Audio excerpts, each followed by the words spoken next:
Grâce à cette vidéo, tu vas apprendre à créer des vidéos IA sans quitter Claude Code et sans payer d'abonnement à Xfield. Sur la base d'un seul prompt qu'on a fait à l'arrache, il nous a donc écrit un script, généré les plans de la séquence, créé une musique originale et fait le montage dans une séquence finale. C'est pas mal.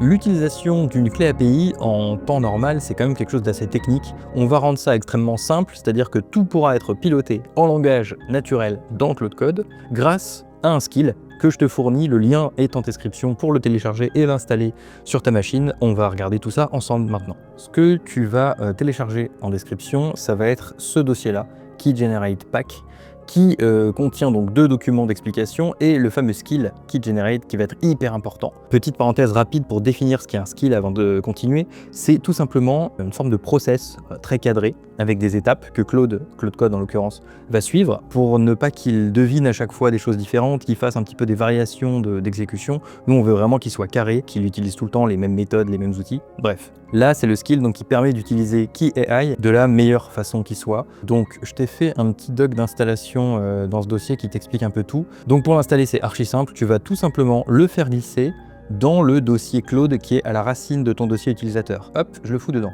Une fois que c'est fait, on va passer à la clé API. Donc c'est ce qu'on a vu dans la première vidéo, on va aller chercher notre clé API sur le site de KeyAI sur lequel on s'est créé un compte et on a alimenté en crédit, sinon on ne peut pas l'utiliser forcément. L'avantage principal, c'est que c'est pas un abonnement. C'est ce qu'on appelle du pay as you go, c'est-à-dire que tu payes à l'usage. Donc ce qu'on va faire dans un premier temps, c'est qu'on va copier ce petit prompt qu'on va mettre dans notre Claude Code.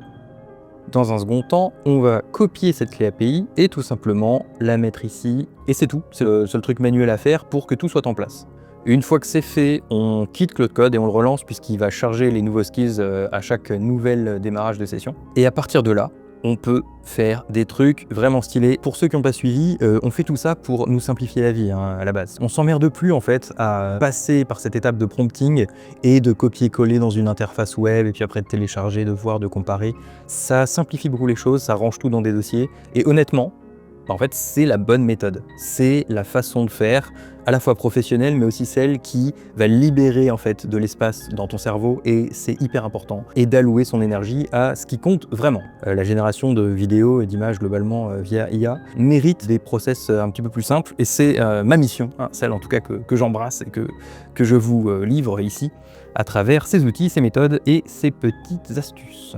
Je t'invite à t'abonner et à me dire en commentaire les sujets que tu veux qu'on aborde, parce que c'est quand même des sujets assez vastes, donc allons-y quoi. Donc là, l'avantage principal, ça va être de balancer un prompt ultra simple comme « Génère-moi 12 plans verticaux pour ma pub, puis anime-les sur des clips de 4 secondes avec le modèle VO3 ». Tu mets juste ça, tu l'envoies et tu vas, au bout de quelques minutes, retrouver tous ces fichiers-là dans ton explorateur de fichiers en fait. Un autre avantage vraiment cool, c'est qu'on laisse la trace de ce qu'on fait. Tous les prompts qui ont servi à générer des images, des vidéos, etc., ils sont archivés dans le dossier, sur ton dossier de travail. Comme ça, en fait, c'est beaucoup plus simple derrière d'aller itérer, d'aller faire des modifs si on veut sur tel ou tel fichier. Un autre super avantage, c'est qu'on va pouvoir faire des requêtes en lot. C'est-à-dire qu'on va pouvoir demander 20 plans d'un coup, etc. Plutôt que de faire 50 copier-coller, attendre qu'ils génèrent, etc. Donc ça, c'est vachement pratique en termes de productivité. Donc, petite démo rapide.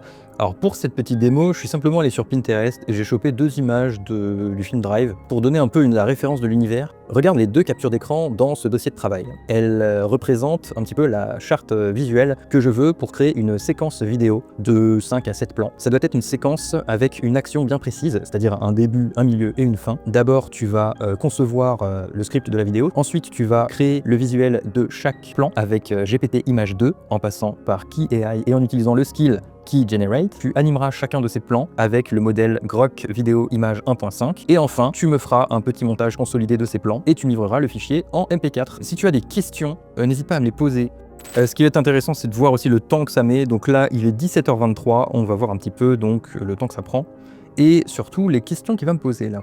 Quel format de sortie? On va prendre un format cinéma, ça sera plus joli. Pour l'histoire, on va prendre n'importe laquelle. Le rythme, on a envie que ce soit un peu punchy quand même, montage plus sec et haché, on va faire ça. Le son du MP4 final muet, son natif de modèle et musique synthwave. Alors ça, si on peut s'ajouter une petite musique via Suno, ça peut être rigolo. Parce que oui, évidemment, avec AI, on l'a vu, il y a quasiment tous les modèles du marché, dont Suno, pour faire de la musique. Ça peut être assez cool quand on fait ces vidéos de générer sa petite bande son. Très important, ce petit réflexe à avoir vraiment, ça pas que dans la génération d'images, vraiment dans n'importe quelle requête que vous faites à une IA, d'ajouter ce truc de n'hésite pas à me poser des questions si tu estimes que c'est nécessaire, notamment pour éviter d'improviser sur des zones d'ombre que je n'aurais pas explicitées. Ça va permettre vraiment de cadrer les choses et c'est souvent en fait ce qui peut éviter de se retrouver avec un énorme gap entre ce qu'on imagine et ce qui nous est livré. Petite astuce comme ça.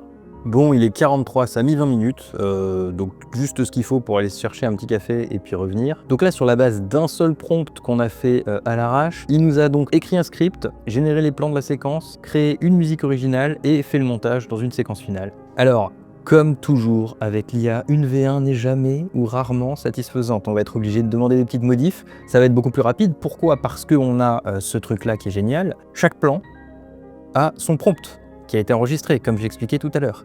Donc en fait, il va pas repartir de zéro ou aller piocher dans son contexte et oublier des trucs. On va vraiment pouvoir ajuster les choses dans le détail. Bon, du coup, qu'est-ce que ça nous donne?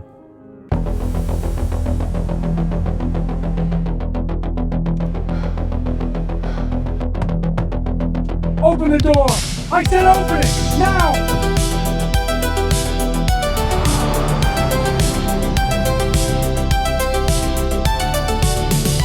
Bon. C'est pas parfait, mais c'est rigolo pour un petit truc, prompt en 2 secondes. Globalement, plus on sera précis, plus on sera structuré et plus le résultat sera qualitatif. On aura pas mal d'autres thèmes à couvrir prochainement. Je partage donc le skill Key Generate pour utiliser ça dans Claude Code, faire la même chose que ce qu'on vient de voir, c'est-à-dire un prompt naturel. Hop, une vidéo dans le Finder. Tout est en description, il y a le tuto dedans, c'est archi simple. D'autres vidéos sont à venir sur d'autres thèmes. Il y aura notamment un skill qui permet de sous-titrer automatiquement les vidéos sans avoir à ouvrir un logiciel de montage. Ça c'est super bien, ça fait gagner un temps fou. Un skill qui permet de couper les silences également sur des vidéos, pareil, pour s'éviter cette corvée de montage qui est vraiment, qui embête un petit peu tout le monde. Et plein d'autres trucs. Surtout, en fait, n'hésitez pas à me proposer également des idées, des choses. Moi, je démarre cette chaîne, j'aime bien, je trouve ça rigolo. Je pense qu'il y a pas mal d'infos, de conseils à partager. Et puis, au fur et à mesure, on va se comprendre, on va se trouver, et puis ça va être sympa. Voilà, voilà.